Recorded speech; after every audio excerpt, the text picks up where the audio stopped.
Good afternoon बच्चों। BA second year का जो पेपर सेकंड्स है उसका हमारा आज का टॉपिक्स है भारतीय कृषि। पिछले हमने टॉपिक्स में बहुउद्देशीय परियोजनाओं के बारे में पढ़ा था और उसकी हमने प्रमुख टेहरी और दामोदर घाटी परियोजना के बारे में पढ़ा था। अब हमारा अगला टॉपिक्स है भारतीय कृषि यानी कि इंडियन एग्रीकल्चर।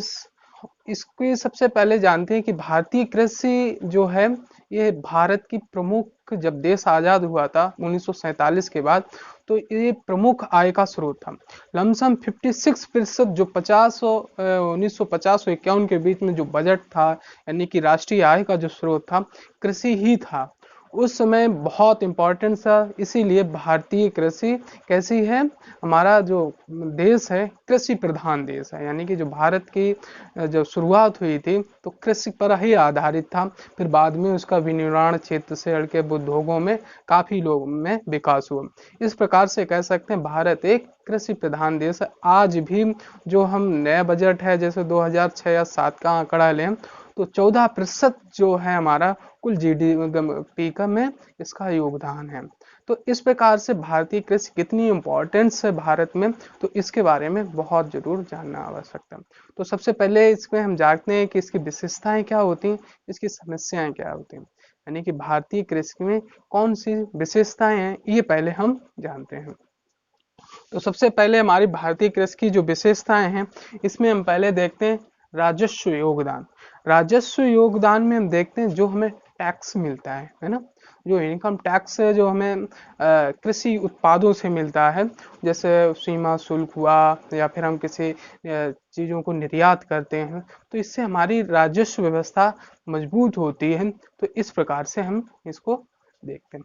फिर आता है राष्ट्रीय आय का प्रमुख स्रोत, यानी हमने बताया था कि 14% जो है कुल घरेलू जीडीपी में इसका योगदान है जो मौजूदा हालत में देखा जाए, और 1950-51 में तो ये 56% था।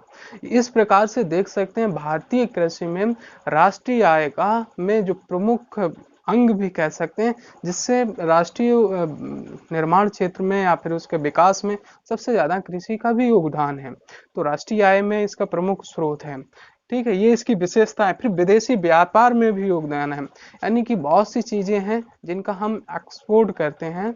और तो जैसे देखते हैं चाय है ना, कहवा है, गन्ना है ना, ये ऐसी बहुत सी चीजें हैं, जैसे लाख है ना, तो ये जूट है। तो इन चीजों को हम एक्सपोर्ट करते हैं जिससे हमें काफी योगदान मिलता है, विदेशी व्यापार बनता है और हम आगे विकास भी करते हैं, जिससे हमें विदेशी मुद्रा का भी भंडार बढ़ता है। फिर इसके बाद है अंतर्राष्ट्रीय महत्व। अंतर्राष्ट्रीय महत्व में हम देखते हैं जैसे कि हम एक देश से दूसरे देश से इंपोर्ट एक्सपोर्ट करते हैं, तो इसका एक बहुत बेनिफिट हो जाता है क्योंकि कुछ चीज़ों पे हमारा एकाधिकार है। जैसे लाख का उत्पादन है जिसमें हम एकाधिकार रखते हैं, जिससे कि हमारी कृषि और मजबूत होती है। ये इस प्रमुख इसकी विशेषता है। कृषि योग्य भूमि विश्व में अगर देखा जाए तो बहुत ही कम कृषि योग्य भूमि है, क्योंकि पर्वत में है, पठारी में है ना, बहुत कम मैदानी क्षेत्रों में है। लेकिन जो भारत की भूमि है वो 43% के समथिंग इसकी जो टोटल हमारा क्षेत्रफल है, यानी कि 32 लाख किलोमीटर के एवरेज पे, तो हमारी जो 43% कैसी है, समतल जमीन है जहाँ पे कृषि की जा सकती है। यानी कि 43% पर हम कृषि कर सकते हैं। अब जाए चाइना है, क्योंकि उनका क्षेत्रफल तो बहुत है, चाइना है, यूएसए है, रसिया है ना, कनाडा है, इनके पास मात्र 15% या 14% ऐसा ही है। तो अगर देखा जाए कुल क्षेत्रफल अगर कृषि की दृष्टि से, तो भारत के पास सबसे ज्यादा कृषि यानी कि क्षेत्रफल ज्यादा है। यानी कि ऐसा अगर क्षेत्रफल हमारे अगर कह सकते हैं कि 32 लाख किलोमीटर हमारा टोटल वर्ग किलोमीटर जो हमारा क्षेत्रफल है, लेकिन 43% हमारा क्या है, कृषि योग्य भूमि है। तो हमारा कितना हुआ, यानी कि 15 लाख के समथिंग आसपास हुआ। तो उसी प्रकार से अगर चाइना का 90 है और तो उसका अगर 15% है, तो 15% 15 ने में 4.5-5 लाख ही होता जाके। इस प्रकार से हम देख सकते हैं कि जब उनका 90 लाख वर्ग किलोमीटर क्षेत्रफल में 15% है, तो यानी कि भारत से कम ही हुआ, क्योंकि वो क्षेत्रफल में तो 3 गुना है, लेकिन अगर कृषि क्षेत्रफल यानी मैदानी क्षेत्र में जहां पे हम उत्पादन कर सकते हैं वहां पे हमारा क्षेत्रफल ज्यादा है, यानी कि कृषि योग्य भूमि है, यानी कि भारत के पास सबसे ज्यादा कृषि योग्य भूमि है। ठीक है, यानी कि 43%, वो जो बहुत है। यूएसए है, रसिया है, इनके पास क्षेत्रफल बहुत है, ऑस्ट्रेलिया है, लेकिन वो बहुत सी मरुस्थलीय जमीन हो या पर्वतीय क्षेत्र है या पठारी क्षेत्र है, जो भूमि के योग्य नहीं है या उपजाऊ मिट्टी नहीं है। हमारे देश में उपजाऊ मिट्टी भी है और उपजाऊ जमीन भी है और हमारे पास उपयुक्त संसाधन भी है, इसलिए हमारा देश कृषि प्रधान है और संभावनाएं भी बहुत हैं कि भविष्य में इसमें बहुत सी चीजों का उत्पादन किया जा सकता है। तो ये हमारी हो गई प्रमुख विशेषताएं। अब आती हैं इसमें कौन कौन सी समस्याएं हैं, इनके बारे में हम जानते हैं। यानी भूमि का असंतुलित वितरण, यानी कि जो भूमि है वो हमारी एक क्षेत्र में पे नहीं है, इसमें असंतुलित वितरण है। कुछ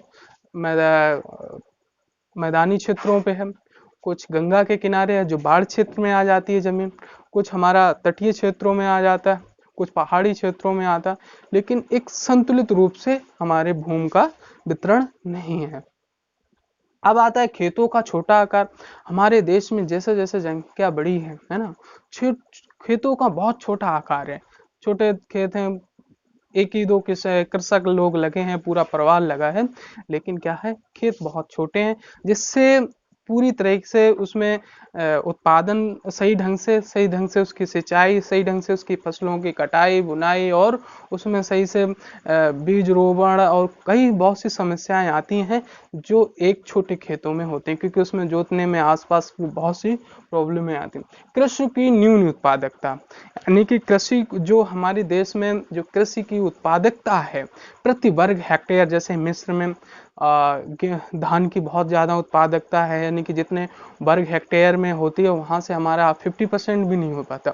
जापानीज लोग जो हैं अपनी अगर धान का उत्पादन करते हैं, चाइनीज हैं, तो हमसे एक ही हेक्टेयर से में जो उतना हम निकालते हैं उत्पादन, वो 2 या 3 गुना निकालते हैं। उनके पास कम जमीन है लेकिन उत्पादक क्षमता, यानी कि 1 हेक्टेयर है जो भूमि है उसमें वो उत्पादन कितना कर लेते हैं।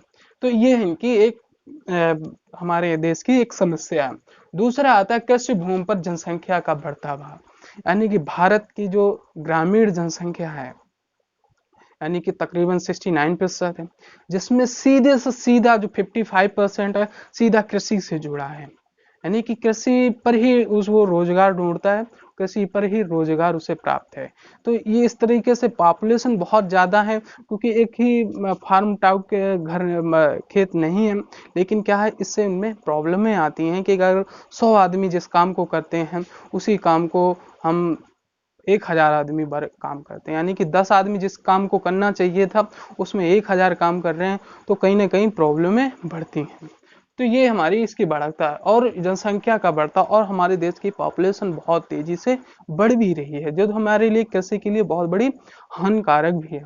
तो कृषि करने के पुराने ढंग, जो भारतीय कृषि है ये पुराने ढंग से खेती की जाती है, इसमें जैसे बैलों द्वारा या जानवरों के द्वारा, है ना, जो पुराने ढंग से है ना, क्योंकि जो हमारे वेस्टर्न कंट्रीज हैं जैसे यूएसए है, कनाडा है और यूरोपियन कंट्री हैं, इनकी नई टेक्नोलॉजी से ये अपने देश का कृषि का उत्पादन करते हैं और आगे भी इनका विकास भी करते हैं। तो इस प्रकार से हम देखते हैं कि हमारे देश की सबसे बड़ी समस्या है कि हम टेक्नोलॉजी का यूज नहीं कर पाए अच्छी तरीके से। फिर आता है कृषकों का भाग्यवादी दृष्टिकोण। हमारे देश में कैसी जलवायु है, मानसूनी जलवायु है, अगर सूखा पड़ा तो हमारे कृषक उसी पे आधारित हो जाते हैं कि हमारे देश में जैसी वर्षा होगी उसी अनुसार कार्य करेंगे। फिर इसके बाद आता है कि अगर बाढ़ आ गई है ना, बारिश ज्यादा हो गई, तो कृषक जो यहाँ के हैं वो भाग्यवादी यानी कि ईश्वर यानी प्रकृति पर आधारित होते हैं कि वर्षा कम होगी या ज्यादा होगी उसी अनुसार वो फसलों पर आधारित होते हैं, जिससे हम उन्हीं पर प्रकृति पर आधारित होते हैं, जिससे हम सही से उत्पादन नहीं कर पाते। तो ये हमारे देश की प्रमुख समस्याएं हैं। अब देखते हैं कि जो भारतीय कृषि है किस क्षेत्र में कहाँ पे कौन सा उत्पादन क्षेत्र है उसको हम देख सकते हैं, यानी कि नहीं, या फिर कह सकते हैं फसल क्षेत्र।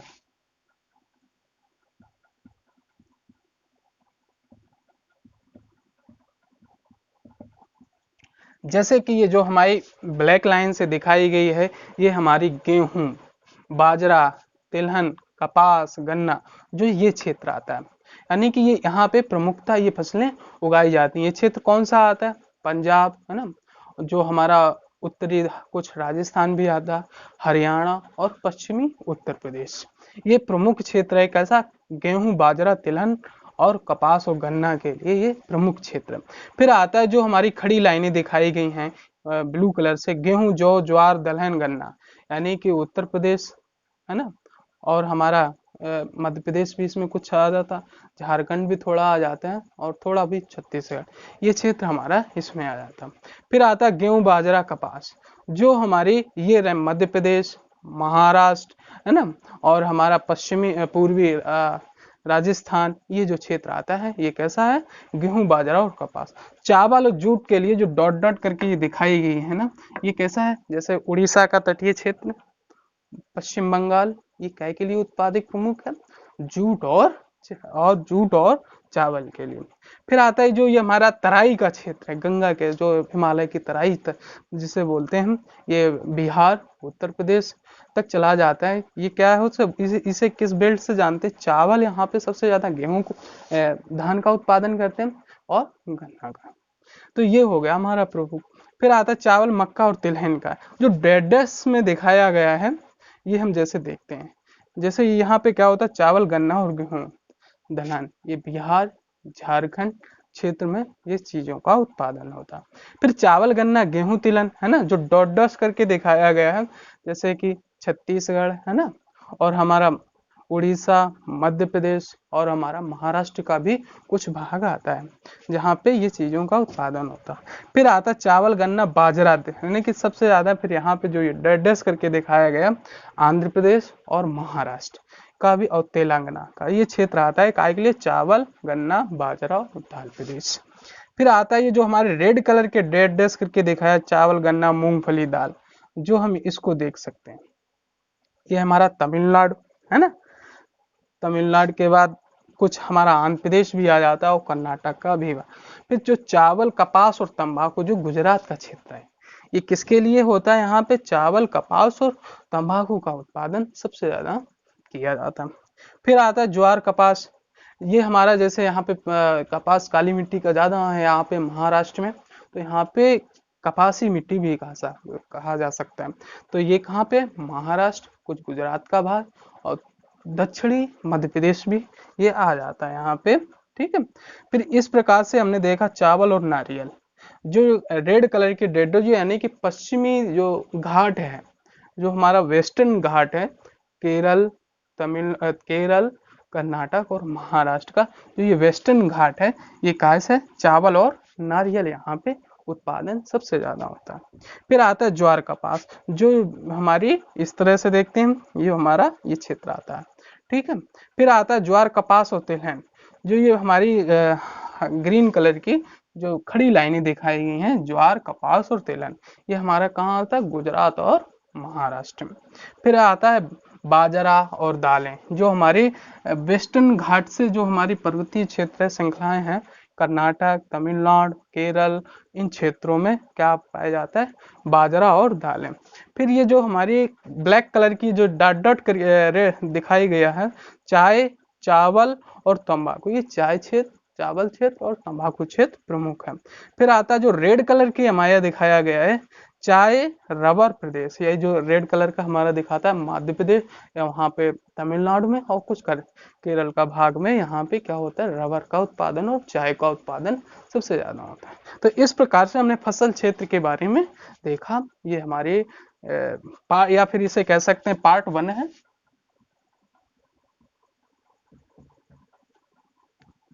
ये पार्ट 1 का खत्म हो गया पूरा तरीके से, हमारा ये टॉपिक्स नहीं खत्म होगा, लेकिन इसी पार्ट 1 में ये हम पढ़े। पार्ट 2 में फिर हम इसकी समस्याओं के बाद इसकी सिंचाई और इसके हम कृषि प्रदेश के बारे में पढ़ेंगे।